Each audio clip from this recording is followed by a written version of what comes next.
Bem, esta conferência se intitula A História do Clímax Vindouro, porque isso é exatamente do que ela trata. Depois de termos visto todas as coisas terríveis que estão sucedendo nesta terra, e como se levantam dois grupos, e como finalmente esses dois grupos vão se chocar.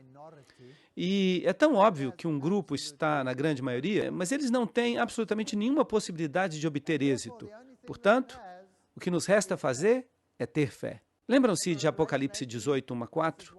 Depois disto, vi outro anjo descer do céu com grande poder, e a terra foi iluminada com sua glória.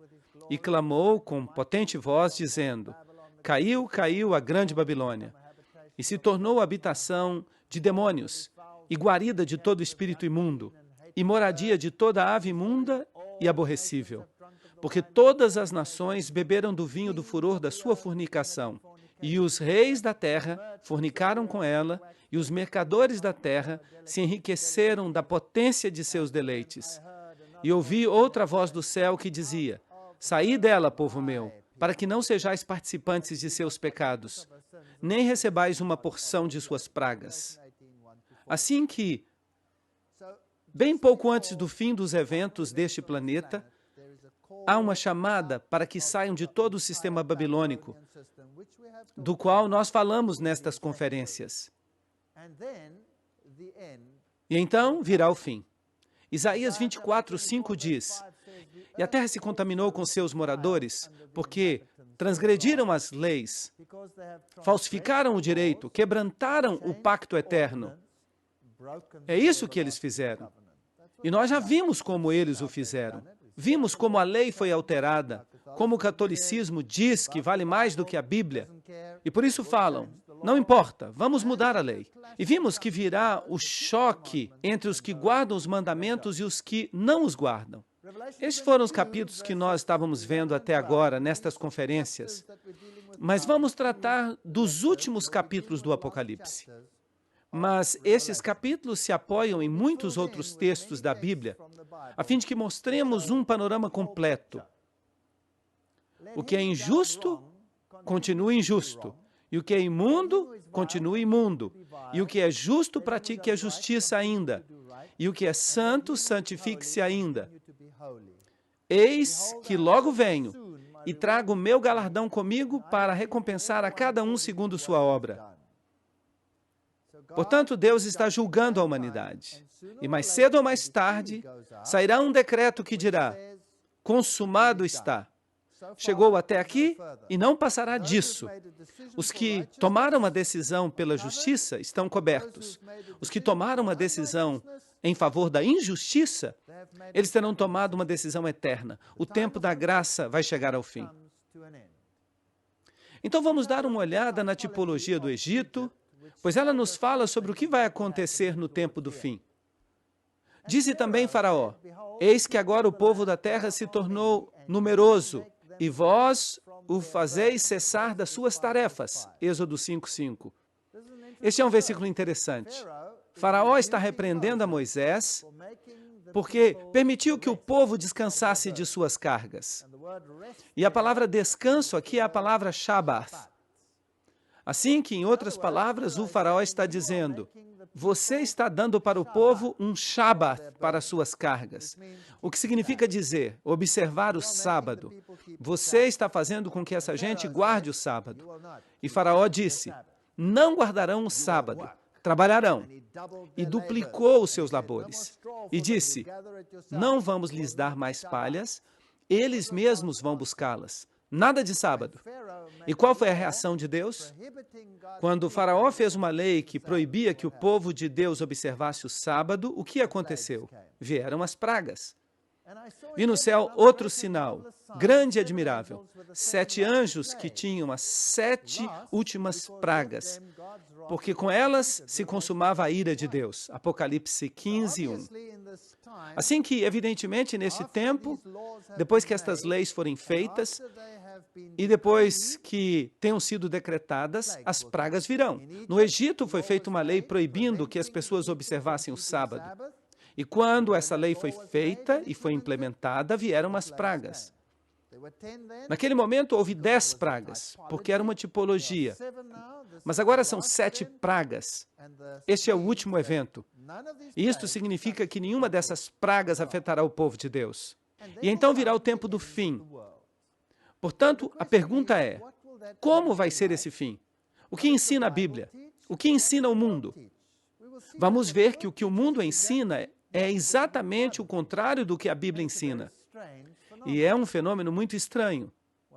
Bem, ruína e destruição. A pergunta é, há esperança?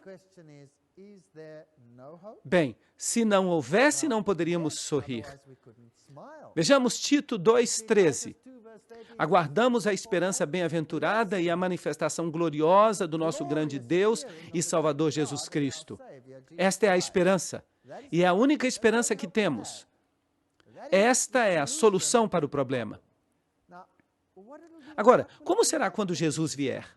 Há tantas doutrinas no mundo aí fora. As pessoas estão esperando a chegada de um Messias. Se você for a Israel no dia de hoje e for até a Porta Dourada, você verá que as tumbas são colocadas ali, porque eles creem que quando o Messias voltar, ele vai entrar pela Porta Dourada. A porta vai abrir, os mortos ressuscitarão e eles serão os primeiros naquela cidade. E é claro, esta Porta Dourada conduz até a mesquita, onde supostamente Maomé subiu ao céu, a cúpula da rocha. Bem, os judeus esperam o Messias e todo mundo está falando de um milênio de paz. Você já ouviu falar desse milênio de paz? Não há um movimento religioso sequer que não pregue sobre isso, exceto um. Somente um. Então, o que vai suceder quando Jesus voltar? Lembrem-se que a Bíblia fala de 4 vindas de Cristo. A primeira é como bebê, a primeira vinda. Ele vem como criança.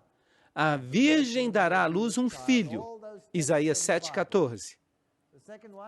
Na segunda, ele vem ao ancião de dias. Daniel 7,13 diz: E vi que com as nuvens do céu vinha um semelhante ao Filho do Homem, que vinha até o ancião de dias. E Daniel vê esta grande cena no céu, enquanto que o chifre pequeno, o catolicismo, está realizando seus planos aqui na terra. Assim que Jesus não está vindo a esta terra neste momento. Trata-se de uma mudança de atividade no céu. Jesus recebe o poder, a honra e a glória. E o tempo da graça chega ao fim. Depois disso, temos a vinda em glória, que chamamos de segunda vinda de Cristo. E depois disso, uma vinda final para restaurar a terra e estabelecer o reino. Então, há 4 vindas na Bíblia, e nós precisamos distingui-las cuidadosamente. Os judeus ignoraram totalmente a primeira, porque eles esperavam a vinda final. Eles ignoraram esta vinda. E ignorarão a vinda final. Estavam somente esperando o estabelecimento do reino. Mas é necessário que consideremos cada vinda cuidadosamente e entendamos qual é qual na Bíblia. Não é uma coisa fácil. Não basta ler e dizer, bem, tudo fala acerca da restauração, é isto que vai acontecer. Isaías 7,14. Portanto, o Senhor mesmo dará o sinal. A virgem conceberá e dará à luz um filho, e lhe chamará Emanuel, Deus conosco. A que vinda se aplica esse texto? Obviamente, à primeira vinda, quando ele veio como bebê, mas essa vinda foi ignorada. Eis que a virgem conceberá e dará à luz um filho, e será chamado Emanuel, que traduzido significa Deus conosco, Mateus 1,23. Assim que na primeira vinda, Jesus pagou o preço do pecado. Mas ele erradicou o pecado? Não. Não que eu saiba. Vocês leem os jornais? Vocês assistem à TV? Não, ele não veio desfazer o pecado, ele veio pagar o preço. Mas ele foi ferido por nossas iniquidades, moído pelos nossos pecados. O castigo da nossa paz estava sobre ele, e por sua pisadura fomos curados. Isaías 53:5. Será que os judeus reconheceram este texto, sim ou não? Não. Eles o passaram por alto. Por quê? Porque tinham uma expectativa que queriam cumprir. Não queriam aceitar a interpretação bíblica. Agora, por que ele voltará? João 14. Na casa de meu pai há muitas moradas. Nós deveríamos conseguir recitar isto de memória. Mas se assim não fosse, eu vos teria dito, pois vou preparar-vos lugar. E se eu for e vos preparar lugar, virei outra vez e os levarei para mim mesmo, para que onde eu estou estejais vós também. Esta é uma imagem muito bonita de Deus. Esta imagem me encanta. Ele é tão carinhoso e quer que estejamos onde Ele está. Eis a razão por que Ele voltará. Ele vem fazer o quê? Ele vem para que possamos estar onde Ele está também. E eu os tomarei e os levarei para mim mesmo, diz o texto, de maneira que Ele vai nos receber para si. E nós precisamos saber como Ele vai voltar, porque a Bíblia diz, tenham cuidado, porque se levantarão falsos cristos no mundo. A Bíblia não diz isso? Então pergunto, como Ele vai voltar? Bem, esses são os critérios bíblicos. A segunda vinda será universalmente visível. Universalmente visível. Será que os mormons ensinam isto? Não. Eis que vem com as nuvens e todo olho verá. Apocalipse 1:7. Isso significa que não haverá ninguém que não se dê conta de que ele veio. Bem, como esse texto se encaixa no arrebatamento secreto? Há um problema aqui, não é verdade? Não se pode ter um arrebatamento secreto quando todo o olho verá. Não há nada secreto, todo o olho verá.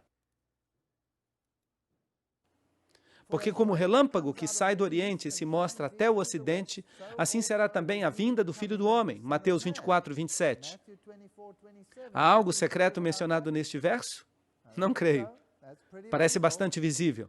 Ele será universalmente visível quando voltar. Agora, a Bíblia fala que ele voltará com as nuvens. O que significa isto? Será que significa que ele vai voltar num dia de chuva?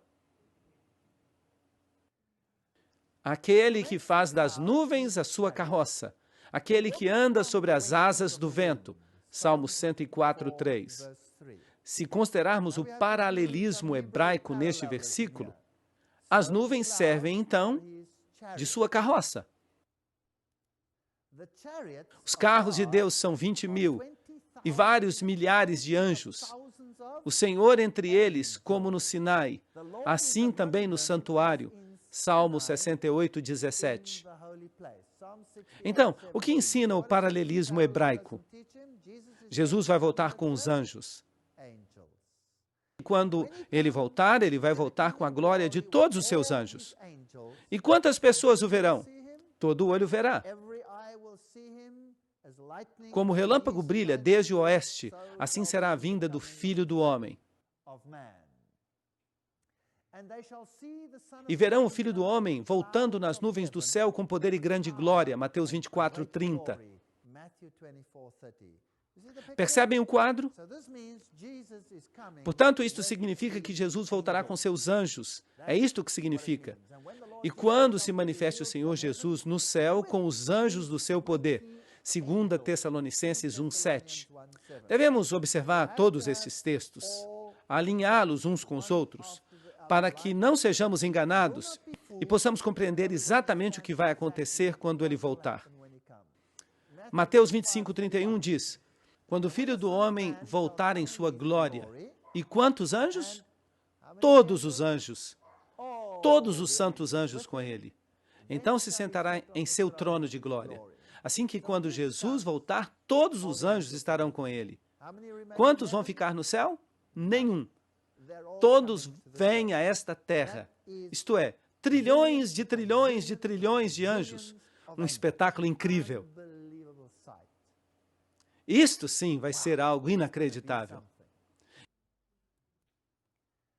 E quando ele voltar em sua glória e a glória do Pai e dos santos anjos, Lucas 9:26. O que nos diz este texto? Podem imaginar a glória do Pai? Jesus vai voltar com a glória do Pai. Agora, se ninguém pode ver a Deus e viver quando se é pecador, O que vocês creem que isto vai fazer com as pessoas que se recusaram a abandonar o pecado? Vai ser um problema. E o que vai acontecer com aqueles que foram redimidos? Qual é sua única esperança de sobreviver ao evento? Jesus, de ser cobertos com sua justiça. Esta é a única esperança que há. Assim que ele vai voltar com a glória plena da divindade e todos os anjos com ele. O número destes era milhares de milhares e milhões de milhões, Apocalipse 5:11. Vai ser um evento espetacular quando Jesus voltar. E Atos 1:11 diz, varões galileus, por que olhais para o céu? Este mesmo Jesus que foi tomado dentre vós ao céu, virá como vós o viste subir ao céu. Então, como foi levado para o céu? Também com anjos o viram subir. E este mesmo Jesus vai regressar. Não vai ser um fantasma. Ele mesmo disse, vem, coloca aqui o teu dedo, coloca a tua mão, coloca do meu lado e vê que eu sou real. Este é um Jesus verdadeiro que vai voltar, de maneira que será universalmente visível. A segunda vinda também será audível. 1 Tessalonicenses 4,16 diz, porque o Senhor mesmo, com voz de comando, com voz de arcanjo e com trombeta de Deus descerá do céu. Todos vão ouvir. Até quem estiver surdo vai ouvir. Se houver alguém entre vocês com problema de audição, você também vai ouvir. Até mesmo os mortos vão ouvi-lo. Até mesmo os que tiveram o ouvido decepado vão ouvi-lo. A segunda vinda será audível, e enviará seus anjos com grande voz de trombeta, e juntarão os seus escolhidos dos quatro ventos, de um extremo do céu até o outro. Mateus 24:31. Mas quem vai reunir o povo de Deus? Será que há algo secreto e silencioso nisto? Não. Vai ser um evento espetacular e todos os escolhidos serão reunidos desde os diversos rincões da terra. E há aqui um critério muito importante. Ele não vai pisar na terra. Ele não vai pisar na terra. Os mortos em Cristo ressuscitarão primeiro, de maneira que há uma ressurreição dos mortos. É uma ressurreição daqueles que estão em Cristo. Eles vão ressuscitar. Depois disso, nós, os que estamos vivos, isto é, aqueles que estão vivos e que estão em Cristo naquele momento. Nós, os que estamos vivos, seremos arrebatados juntamente com eles. Os mortos que estão em Cristo e os vivos que estão em Cristo, seremos arrebatados juntamente com eles nas nuvens. O que significa isto? Que os anjos reuniram a todos. E o que os anjos vão fazer com eles? Vão levá-los para receber o Senhor no ar. Bem, este é um arrebatamento, mas não é um arrebatamento secreto. É um arrebatamento muito claro. E assim estaremos sempre com o Senhor. 1 Tessalonicenses 4:16-17. Temos que ler esses versículos cuidadosamente, de maneira que quando Jesus regresse, todo olho verá. Ele não tocará o solo. Enviará seus anjos para reunir os escolhidos. A voz de Deus ressuscitará os justos em Cristo. Somente eles. E são todos então reunidos. E os anjos os recolhem, e nós nos encontramos com o Senhor nos ares. Ele não toca na terra. De maneira que quando vocês ouvirem que Jesus está aqui ou ali, ou num aposento, o que disse Jesus? Não vão. Não se incomodem. Não sou eu. Mateus 24:26-27. E assim que se lhes disserem, olhem, ele está no deserto, não saiam. E se disserem, vejam nos aposentos, não creiam. É muito simples não crer se conhecemos a verdade, certo? Pois como o relâmpago sai do Oriente e se mostra até o Ocidente, assim será também a vinda do Filho do Homem. Mateus 24:26-27. É muito simples. A Bíblia não faz rodeios. Ninguém deve se enganar sobre este assunto. Agora, aqui tem outro assunto difícil. O que vai acontecer na segunda vinda? O que é que o mundo ensina? Que todas as pessoas se converterão? Que tudo vai ser muito bom? Mas a Bíblia não fala nada disso nesta hora. A ressurreição dos justos é uma das coisas que ocorre quando Jesus voltar. Porque o Senhor mesmo, com voz de comando, com voz de arcanjo e com trombeta de Deus, descerá do céu e os mortos em Cristo ressuscitarão primeiro. 1 Tessalonicenses 4:16. Os mortos ressuscitam. Os mortos que estão em Cristo ressuscitam. Apocalipse 25:6 nos diz acerca dos outros. Mas os mortos não voltarão a viver até que se cumpram 1000 anos. De maneira que, quando ressuscita o resto dos mortos, obviamente 1000 anos depois. É isto que o texto afirma. Ok. Então, há duas ressurreições. A primeira ressurreição é a ressurreição dos justos, e a outra será a ressurreição dos ímpios. Mas quanto tempo passa entre as duas? 1000 anos. Será que é isto que o mundo ensina? Não. Bem-aventurado e santo que tem parte na primeira ressurreição. Isto faz sentido. Se é para a gente morrer, em que ressurreição você gostaria de estar? Obviamente na primeira. A segunda pode ser um pouco problemática. De maneira que queremos estar na primeira ressurreição. Apocalipse 25:6. Quem é que participa da primeira ressurreição? Os que estão em Cristo. E os justos vivos, o que vai acontecer com eles? Obviamente, eles estão vivos e não precisarão da ressurreição dos mortos. Eles estão esperando a volta de Cristo. E nós podíamos fazer parte deste grupo. Sabiam disto? O que vai acontecer com eles? Em 1 Coríntios 15:52-53 está escrito: em um momento, em um abrir e fechar de olhos, ao som da trombeta, este é o mesmo momento em que Jesus vem, porque se tocará a trombeta, e já falamos sobre isto, e os mortos ressuscitarão incorruptíveis, e nós seremos transformados, porque é necessário que o que é corruptível se vista de incorruptibilidade, e o que é mortal se vista de imortalidade. De maneira que há uma mudança. Tudo que é mortal desaparece. E se você tem dentadura, tenha cuidado com quem estiver por perto, porque a dentadura desaparecerá e você terá dentes novos. Tudo será mudado e ninguém nunca mais morrerá. Será fantástico. Filipenses 3:20-21. Nossa cidadania está nos céus, de onde também esperamos o Salvador, o Senhor Jesus Cristo, o qual transformará este nosso corpo de humilhação, em caso você pensar que você é muito bonito, para que sejamos semelhantes ao corpo de sua glória. Incrível, isto é assombroso. Deus vai nos dar um corpo. Deus vai nos dar um corpo como o seu. Inacreditável. Isto é algo incrível. Mateus 13:49-50. Assim será no final dos tempos. Os anjos sairão e separarão os maus dos justos e os lançarão no fogo eterno. Ali haverá choro e ranger de dentes. O que significa isto?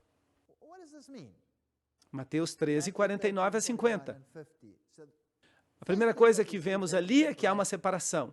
E não parece nada bem ficar do lado do mal, certo? Não parece nada bem. Então, o que vai acontecer com os ímpios? Agora, esta é uma doutrina que é muito complicada e que temos que esclarecer. Serão necessárias 2 conferências para esclarecer isso. Mas vamos fazer uma parte disto hoje e vamos ver o que acontece. Os reis da terra, os grandes, os ricos, os capitães, os poderosos, todo servo e todo livre, se esconderão nas cavernas e entre os rochedos dos montes. Portanto, vai haver 2 categorias nesta terra quando Jesus voltar. Um grupo vai dizer: eis aqui o nosso Deus a quem esperávamos. Os anjos vão recolhê-los. E o que vão fazer? Vão arrebatá-los, eles vão se encontrar com o Senhor nos ares. Mas e os outros? O que acontecerá com eles? Salve-se quem puder. Fujam para salvar a sua vida. Procurem esconder-se onde possam. E quem são eles? Pois parece que os grandes homens, os homens ricos, os capitães, os poderosos e todas estas pessoas que agora estão dizendo: vamos ser os vencedores, parece que eles vão estar com problemas. E diziam aos montes e aos rochedos: caí sobre nós e escondei-nos do rosto daquele que está sentado sobre o trono e da ira do Cordeiro, porque o grande dia da sua ira chegou. E quem poderá subsistir? Apocalipse 6, 15 a 17. Assim que eles preferem que uma montanha caia em cima da cabeça deles, em vez de enfrentar ao Senhor. Isto é sério. Alguma vez vocês já pensaram nisto? Uma montanha em cima da sua cabeça, em vez de enfrentar o Senhor? Mas que outra coisa sucede a eles? E então aparecerá o sinal do Filho do Homem no céu. E então todas as tribos da terra vão se regozijar, porque o Senhor vai restaurar esta terra. E haverá um milênio de paz que vai durar para sempre e nunca mais haverá problemas? Não, não é isso que está escrito. Não é nada disso. Mateus 24, 30.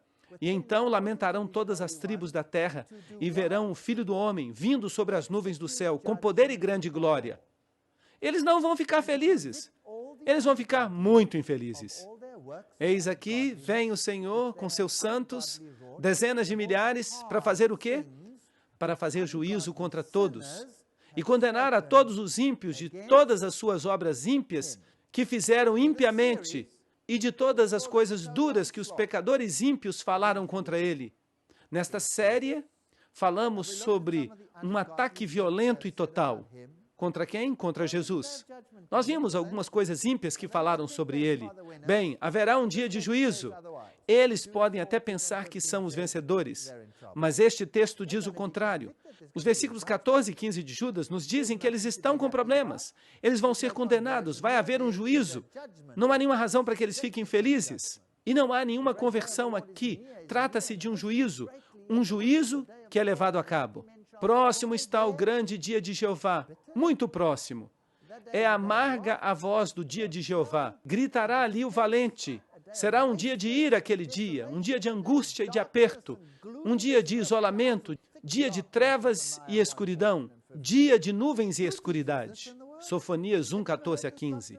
Quem é que ensina isto no mundo? Vocês já ouviram alguma vez esta doutrina ser pregada em alguma igreja? Nunca. Ninguém prega isso. Mas o que é que a Bíblia diz? Tudo o que precisamos fazer é lê-la. 2 Tessalonicenses 2:8. E então o iníquo, aquele que altera a lei de Deus, se manifestará. O que ocorre com aquele que se atreveu a mudar a lei de Deus e disse: estou acima da Bíblia, posso fazê-lo, vou alterar os preceitos de Cristo? O que ocorre com ele? Vejamos. A quem o Senhor matará com o espírito de sua boca e destruirá com o resplendor de sua vinda. 2 Tessalonicenses 2:8. Isto é duro, angustiante, realmente duro. Assim, que pode falar palavras altivas agora, mas não vai continuar assim por muito tempo. Jeremias 25:33. E jazerão os mortos de Jeová naquele dia. Esta é uma expressão que sempre fala da segunda vinda, quer no Antigo Testamento ou no Novo Testamento. Há uma harmonia perfeita.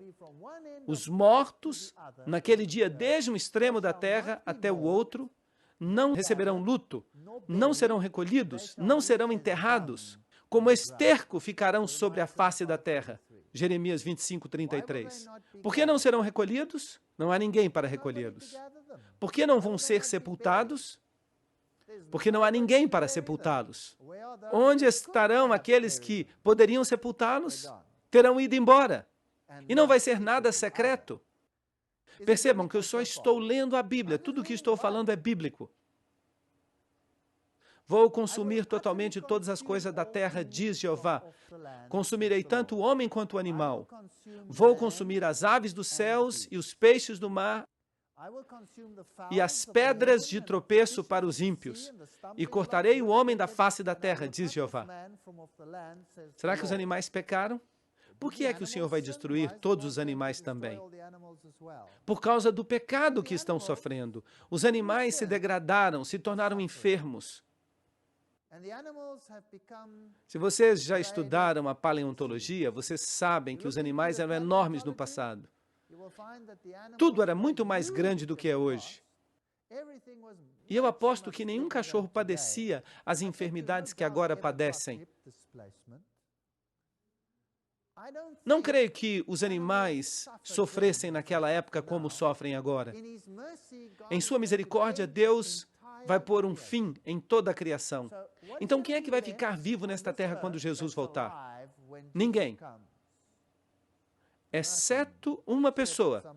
Mas daqui a pouco eu falo sobre isto. Assim que tudo vai ser destruído. Será que isso se parece com o que o mundo anda pregando hoje em dia? Não, não parece. Mas o Salmo 110 diz: o Senhor está à tua destra, quebrantará os reis no dia da sua ira, julgará as nações e as encherá de cadáveres, quebrantará os líderes da terra. Salmo 110, 5 e 6. Então, o que vai acontecer com essa gente que ficou falando de maneira tão altiva contra ele? Eles vão morrer. Vão morrer. Jeremias 4, 23 a 28. Olhei a terra e eis que estava assolada e vazia, e os céus, e não havia luz neles. Olhei para os montes, e eis que se abalavam, e todas as colinas foram destruídas. Olhei e não havia homem, e todas as aves do céu se foram. Há harmonia entre os profetas ou não? Claro que há. Olhei e eis que o campo fértil se tornou em deserto. E quantas cidades? Todas as suas cidades foram assoladas diante de Jeová, diante do ardor de sua ira. Porque assim disse Jeová: toda a terra será assolada, mas não a destruirei completamente. Por isso ficará de luto a terra, e os céus em cima escurecerão. Porque eu falei, eu pensei, e não me arrependi, nem desistirei disso. Portanto, embora aqui tudo esteja morto, ainda não é o fim. Ainda há outras coisas pela frente. Muitas coisas interessantes vão ocorrer. E temos que esclarecer isso, de maneira que este arrebatamento não será secreto. Mateus 24, 38 a 42. Porque como nos dias antes do dilúvio estavam comendo e bebendo, casando-se e dando-se em casamento, até o dia em que Noé entrou na arca, e não entenderam, até que veio o dilúvio e os levou a todos. Assim será também na vinda do Filho do Homem. Serão todos levados, como vimos. Então estarão dois no campo, um será tomado e o outro será deixado. Duas mulheres estarão moendo no moinho, uma será tomada e a outra será deixada. Vigiai, pois, porque não sabeis em que hora virá o vosso Senhor. É este o texto que eles usam para falar do arrebatamento secreto. Será que o texto diz que um será tomado secretamente e o outro será deixado? Será que fala isso? Não.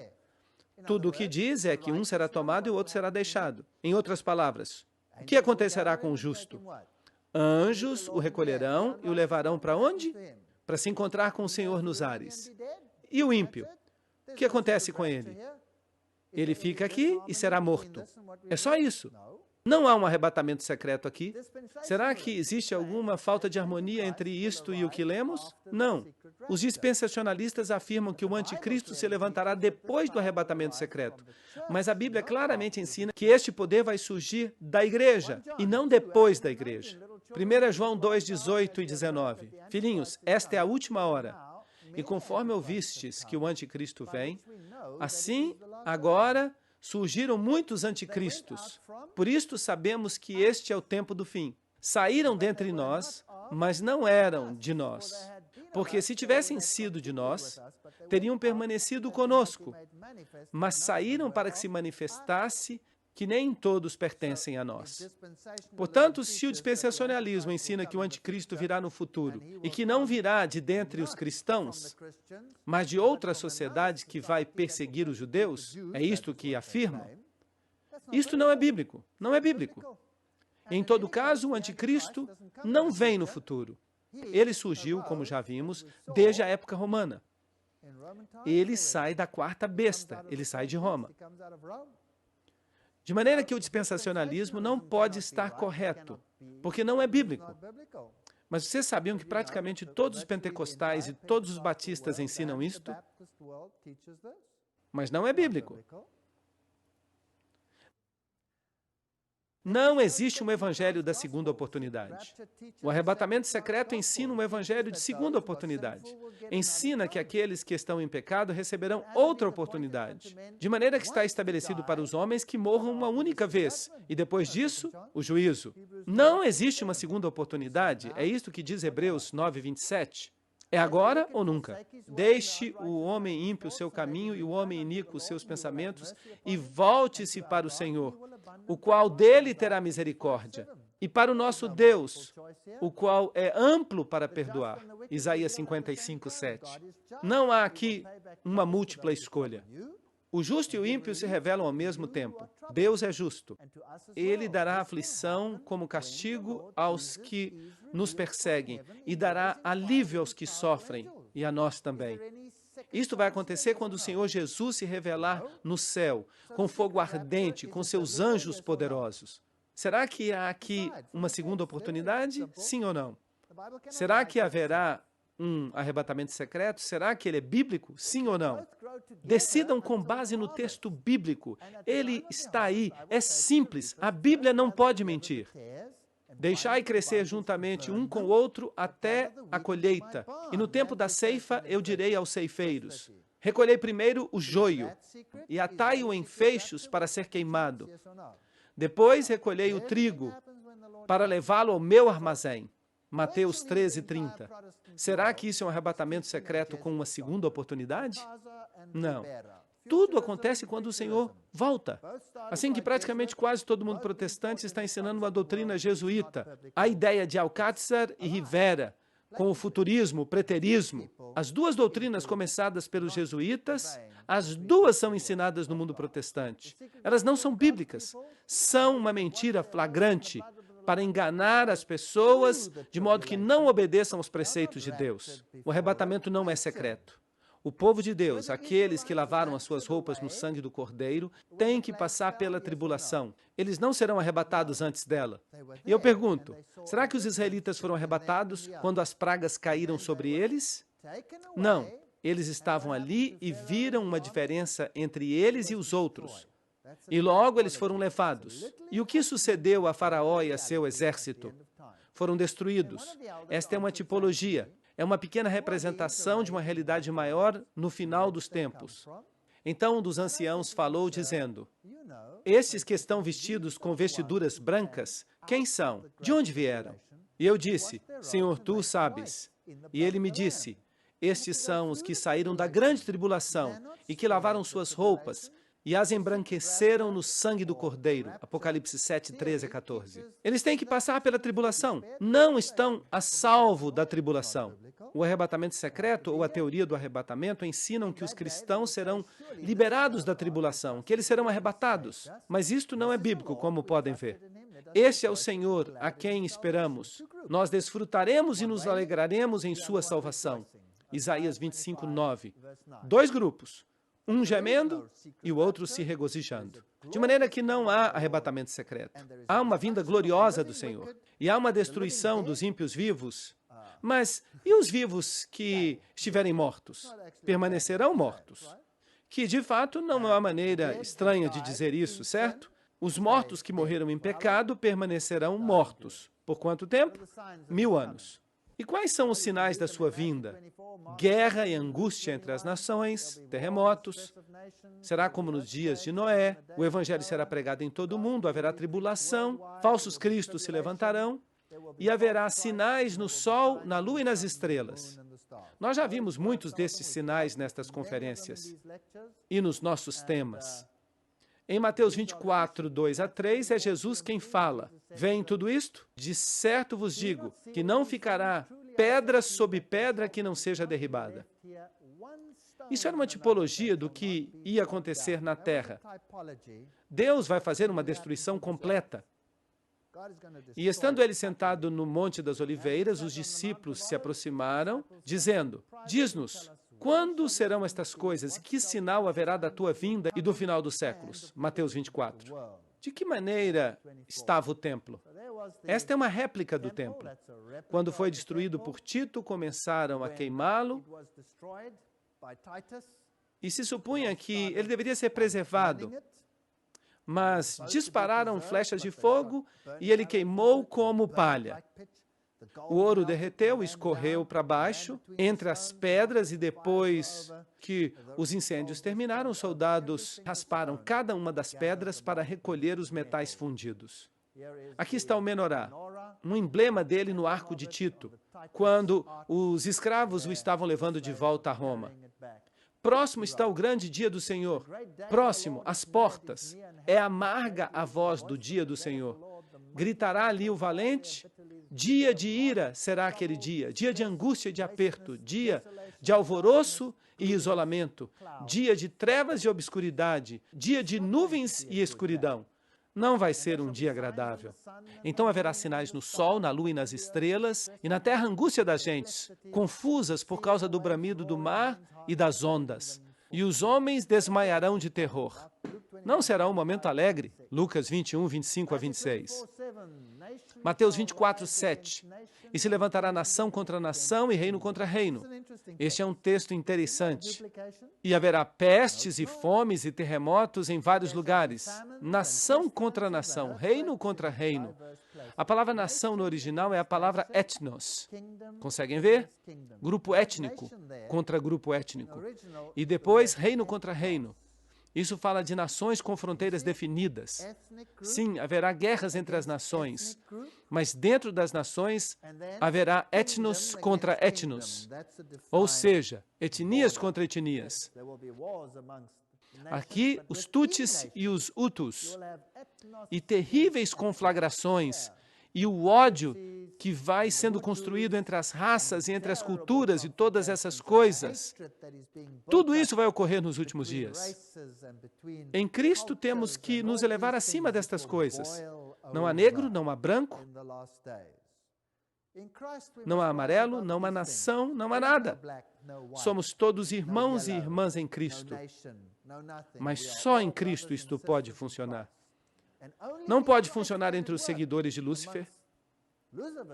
E, inclusive, Edgar Hoover, que disse, leia, ore e chore, enquanto você considerar a terrível situação espiritual da América.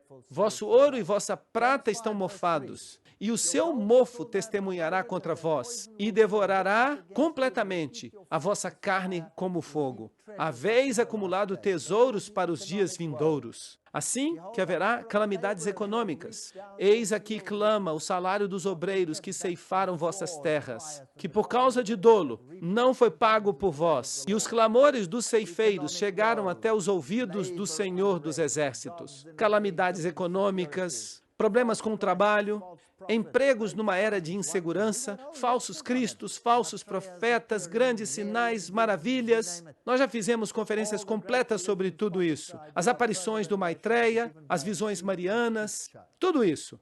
Todas as grandes religiões propõem a ideia de uma revelação futura que será feita por um mestre futuro. Alô? A Bíblia não propõe esta ideia.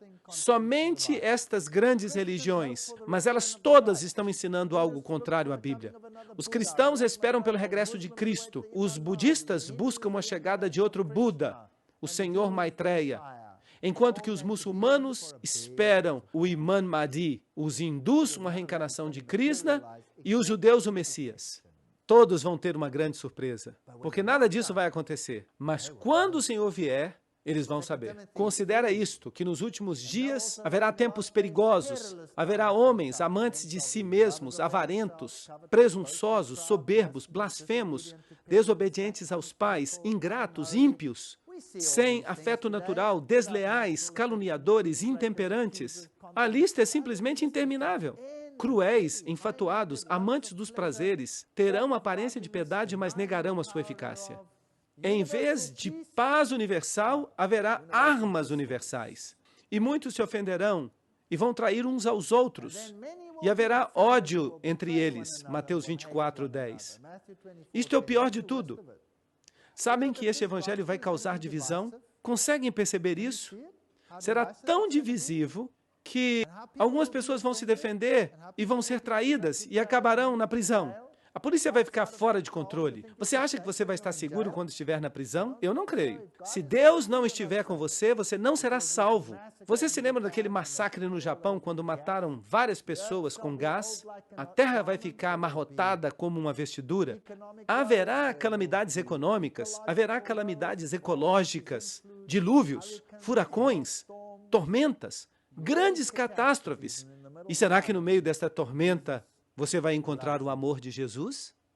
Como gemem os animais? O gado está perplexo, porque não tem pasto. Sim, os rebanhos de ovelhas estão desolados. Ó Senhor, a ti clamarei, porque o fogo devorou os pastos do deserto. Grandes incêndios. Na terra não haverá leite ou mel. Isto aqui aconteceu na Austrália, no último episódio do El Niño. Aqui estão os incêndios da Califórnia e os problemas com a AIDS. Que ninguém se engane a si mesmo. Estamos sendo arrastados para uma catástrofe, disse Walter Lippmann. Alguns sinais adicionais: aumento do conhecimento, aumento da atividade demoníaca, desvio da fé, calamidades econômicas, aumento dos falsos ensinos, aumento no tráfego e na velocidade, desobediência, anarquia.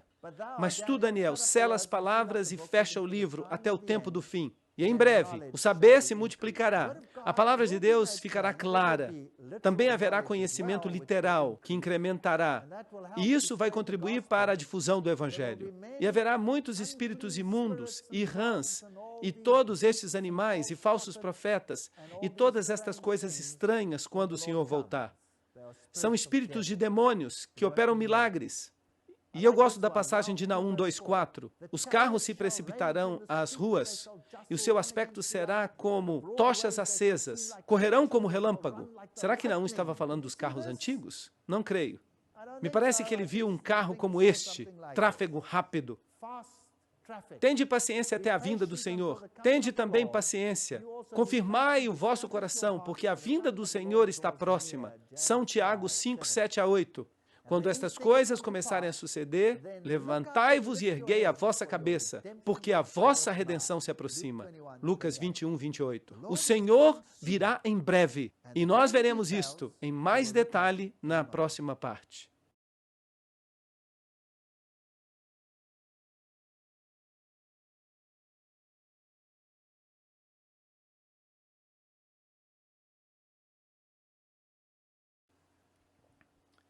Bem, nós vimos os sinais da volta do Senhor e vimos que quando essas coisas começarem a suceder, nós temos que levantar a nossa cabeça porque a nossa redenção se aproxima. Lucas 21:28. E então podemos dizer, combati o combate, completei a carreira, guardei a fé. E agora me está reservada a coroa da justiça, a qual me dará o Senhor, justo juiz. Quando? Naquele dia. De que maneira Paulo esperava receber a sua coroa? No momento da morte? Não. Esperava recebê-la naquele dia. E não somente a mim, mas a todos os que amam a sua vinda. 2 Timóteo 4:7-8. De maneira que a recompensa vem quando? Quando o Senhor voltar. Mas que ensina o mundo? Algo totalmente diferente. Ensinam que quando a pessoa morre, o que acontece com ela? Vai para o céu e tem a sua recompensa. E depois, quando o Senhor voltar, essa pessoa tem que pular de novo no seu próprio corpo para ser ressuscitado e para comparecer diante de Deus. Isso é confuso, não é verdade? Será que isso faz sentido? Não tem sentido algum. De maneira que nesse dia recebe a sua recompensa, não antes. Eis que venho como ladrão, bem-aventurado o que vela e guarda suas roupas, para que não ande desnudo e não se veja a sua vergonha. Apocalipse 16:15. De maneira que alguns nem sequer saberão que ele está voltando, porque vós sabeis perfeitamente que o dia do Senhor virá como ladrão à noite. Vocês sabiam que muita gente usa este versículo para falar do arrebatamento secreto? Que quando dizem paz e segurança, então virá sobre eles destruição repentina, como as dores a uma mulher em parto, e não escaparão. Mas agora percebam este versículo. Mas vós, irmãos, não estáis em trevas, para que aquele dia não vos surpreenda como ladrão. De maneira que se você conhece a sua Bíblia, será pego de surpresa? Não. Não deveria ser uma surpresa, mas aqueles que estão esperando coisas maravilhosas e um milênio de paz e todas estas coisas, será que eles serão surpreendidos? Ah, sim. Vão ficar muito surpresos, porque o Pai não julga ninguém, mas concedeu todo o juízo ao Filho. O papado diz que a banca do juízo lhe pertence. Não, não, não. O papado está equivocado. Todo o juízo pertence ao Filho, mas se sentará o juiz e lhe tirarão o seu domínio, domínio papal, para que seja destruído e arruinado até o fim. Daniel 7:26. Esta é uma referência ao poder do chifre pequeno, o papado. de quem o domínio será tirado. Daniel 7, 13 e 14 diz: E contemplava eu na visão da noite, e eis que nas nuvens do céu vinha um como o filho do homem, que vinha até o ancião de dias, e o fizeram aproximar-se dele. Esta não é a vinda do Senhor. Isto é algo totalmente diferente. E lhe foi dado domínio, glória e reino, para que todos os povos, nações e línguas o servissem. Seu domínio é domínio eterno, que nunca passará, e seu reino nunca será destruído. De maneira que a coroação ocorre no céu. Jesus tira sua túnica sacerdotal e põe a sua túnica real. O tempo da graça termina. E logo caem as pragas sobre a terra. E depois disso, o Senhor virá a segunda vez. Eis que venho logo, e trago o meu galardão comigo para recompensar a cada um segundo a sua obra. Apocalipse 22, 12. A Bíblia diz: E haverá um tempo de angústia tal qual nunca houve. Daniel 12, 1. De maneira que neste tempo, depois que se fecha a porta da graça, haverá um tempo terrível de angústia. Cairão as pragas, e mais tarde eu darei os detalhes disso. Cairão 1000 a teu lado e 10.000 à tua direita, mas tu não serás atingido. Aproprie-se dessas promessas. Certamente com teus olhos verás e contemplarás a recompensa dos ímpios. Este é o relato bíblico. Porque fizeste do Senhor a esperança e do Altíssimo a tua habitação. Vale a pena seguir ao Senhor, mesmo quando pareça improvável, mesmo que pareça que estejamos em problemas neste planeta, esta é a esperança. Não te sobrevirá mal algum, nem praga alguma tocará a tua moradia. Salmo 91, 10. Não é esta uma grande promessa? De maneira que ocorrerá toda a destruição neste planeta. Mas você não tem que temer nada se você está em Cristo. Agora, quando Jesus voltar, teremos a batalha do Armagedon. O que o mundo fala acerca da batalha do Armagedon? Eles dizem que vai haver uma guerra no Oriente Médio. Primeiro, diziam que eram os turcos, mas depois que os turcos perderam seu poder, disseram que iam ser os russos. Os russos viriam e lutariam. E então todos se reuniriam neste vale, Armagedon, o vale de Meguido. E ali haveria uma grande guerra. E logo o reino se construiria na terra. Mas eu pergunto, será que isso está em harmonia com o que acabamos de ler? Nós lemos que quando o Senhor voltar, o que vai ocorrer com todas as cidades da terra? Serão aplainadas, é isto que a Bíblia diz. Toda cidade é aplainada. Será que isso também se aplicará a Jerusalém terrestre? Obviamente que sim. A Jerusalém terrestre vai deixar de existir. Qual era a bendita esperança de Abraão? Ele aguardava uma Jerusalém terrestre ou uma celestial? Ele aguardava uma Jerusalém celestial. A propósito, quem está construindo esta cidade? Vou preparar-vos lugar, nos disse Jesus. Então, o que é esta batalha do Armagedon?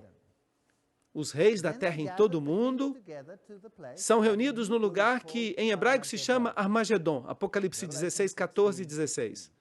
A palavra grega para lugar é topos. E topos tem tanto um sentido literal quanto metafórico. Assim que este último significa um estado de ânimo. De maneira que uma pessoa pode ter um estado de ânimo que o leve a algo.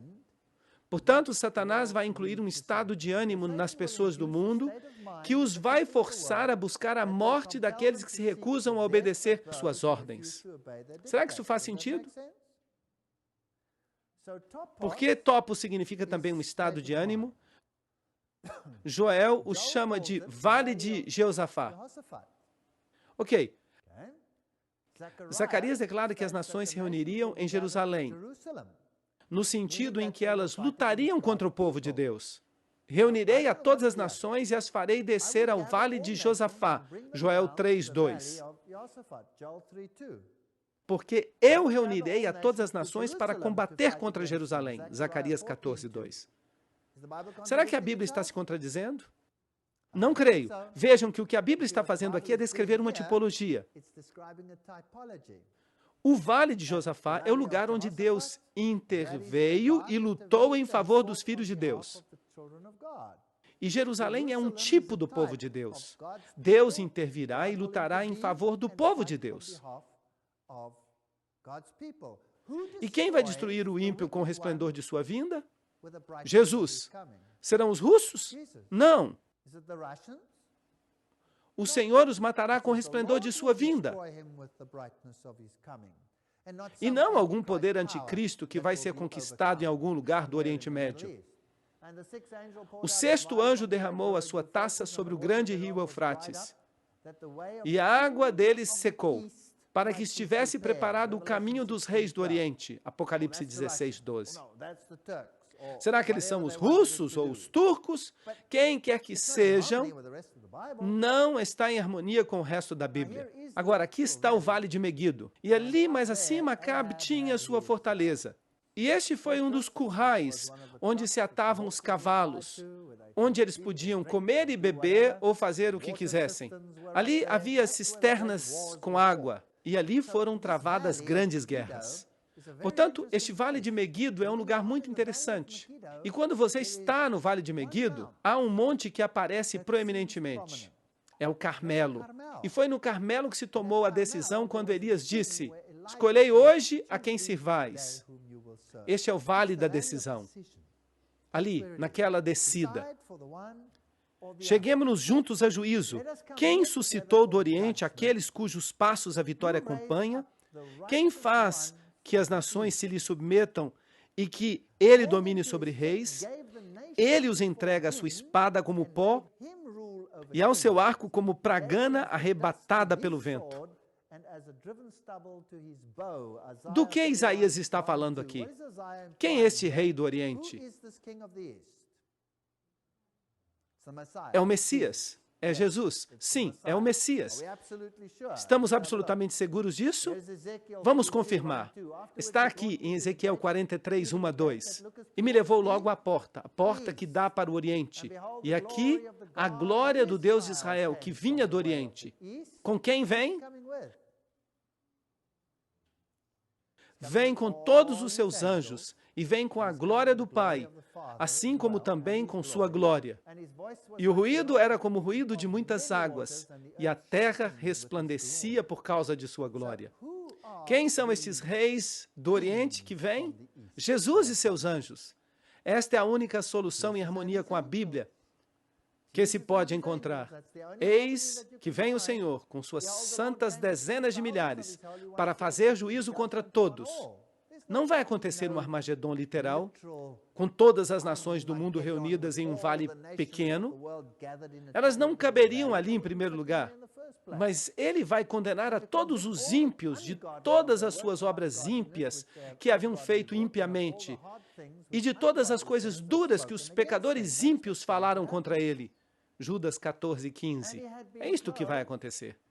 Estava vestido com uma roupa manchada de sangue, e seu nome é o Verbo de Deus e exércitos celestiais. Estamos entendendo que tipo de guerra vai ser esta guerra? Vai ser uma guerra celestial, uma intervenção celestial. E os exércitos celestiais o seguiam vestidos de linho finíssimo, branco e limpo. Eles o seguiam em cavalos brancos. De maneira que esta guerra será a intervenção de Deus. Assim que o Armagedon é o monte da decisão aqui nesta terra, é quando Cristo intervém em favor de seu povo.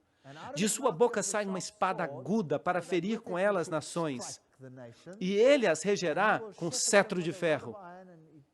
E ele pisa o lagar do vinho do furor e da ira do Deus Todo-Poderoso. Destruição da grande cidade. E que cidade é esta? Babilônia. Babilônia espiritual. Todos eles se reúnem na cidade dividida em 3 partes. Então, o que vai acontecer com Babilônia? Quando vê que a sua sorte está lançada, esta aliança entre os poderes do dragão e dos poderes da besta e dos poderes do falso profeta, o que vai acontecer com eles? Tudo vai desmoronar, tudo vai se desintegrar. E as cidades das nações cairão, E a grande Babilônia vem em memória diante de Deus para lhe dar o cálice do vinho do ardor de sua ira. Toda esta aliança, esta confederação de segredos e mentiras, vai ser exposta pelo que ela é de fato e vai desintegrar. Então houve relâmpagos e vozes e trovões e um grande tremor de terra, um terremoto tão grande qual jamais houve desde que os homens têm estado sobre a terra. Apocalipse 16, 18. Portanto, a sustentação vai ser retirada de debaixo de toda a cidade. Bum! E as cidades das nações caíram, e toda a ilha fugiu. Isto é interessante. E os montes não foram achados. Assim que as montanhas vão desmoronar, esse terremoto vai fazer algo, e as ilhas vão desaparecer. Duas possibilidades. Ou as ilhas vão glu, glu, glu, glu debaixo da água, ou os continentes se unem e tudo se move para o lado. Há duas possibilidades, eu não sei qual. Talvez até mesmo uma terceira, talvez até uma quarta. E logo uma grande saraiva. Esta é a 7ª praga. Com pedras de gelo do tamanho de um talento, assim, blocos grandes de gelo, caindo do céu sobre os homens. E os homens blasfemaram contra Deus por causa da praga de granizo, porque a sua praga foi sobremaneira grande.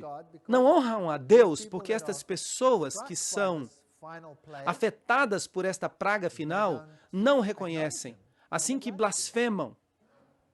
Por acaso estiveste entre os tesouros da neve, ou viste os tesouros do granizo, que tenho reservado para o tempo de angústia, para o dia da guerra e da batalha? Jó 38, 22 a 23. O Armagedon é uma guerra liderada por Deus, usando terremoto e granizo para destruir aqueles que querem destruir o povo de Deus. Apocalipse 16, 7 diz, porque o grande dia de sua ira chegou, e quem poderá subsistir? E a besta, o catolicismo, foi aprisionada, e com ela o falso profeta.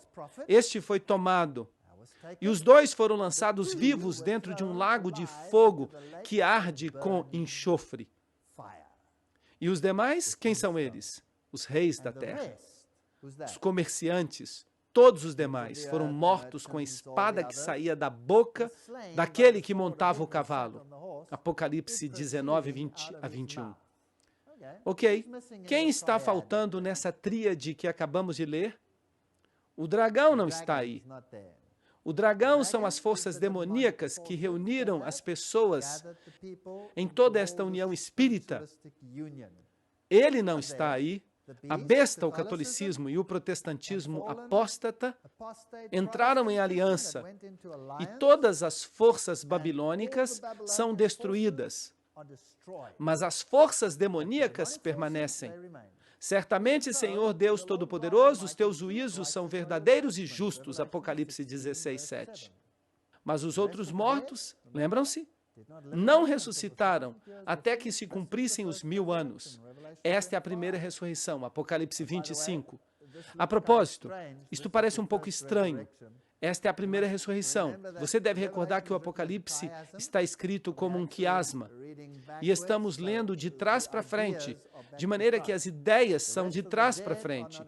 O resto dos mortos não reviveram. Mas bem-aventurados e santos são aqueles que têm parte na primeira ressurreição. A descrição se inverte. Portanto, os ímpios vivos morrem e os ímpios mortos seguem mortos por 1000 anos. E os mortos em Cristo ressuscitarão primeiro. Então, nós, os que vivemos, os que permanecemos, seremos arrebatados juntamente com eles nas nuvens, para nos encontrar com o Senhor nos ares.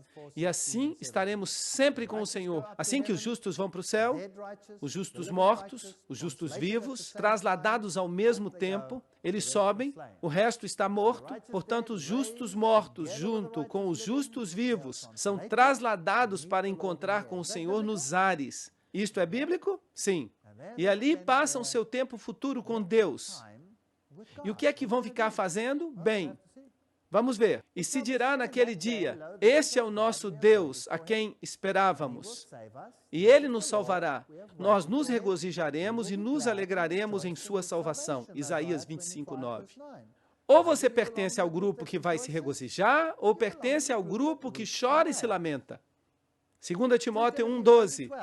Eu sei em quem eu creio, e estou bem certo de que é poderoso para guardar o meu depósito. Para quê? Para aquele dia. De que dia estão falando sempre? Da vinda de Cristo. Não existe essa coisa de que a gente vai para o céu quando a gente morre. Ou que a gente vai para o inferno quando a gente morre. Quando a gente morre, a gente fica na sepultura.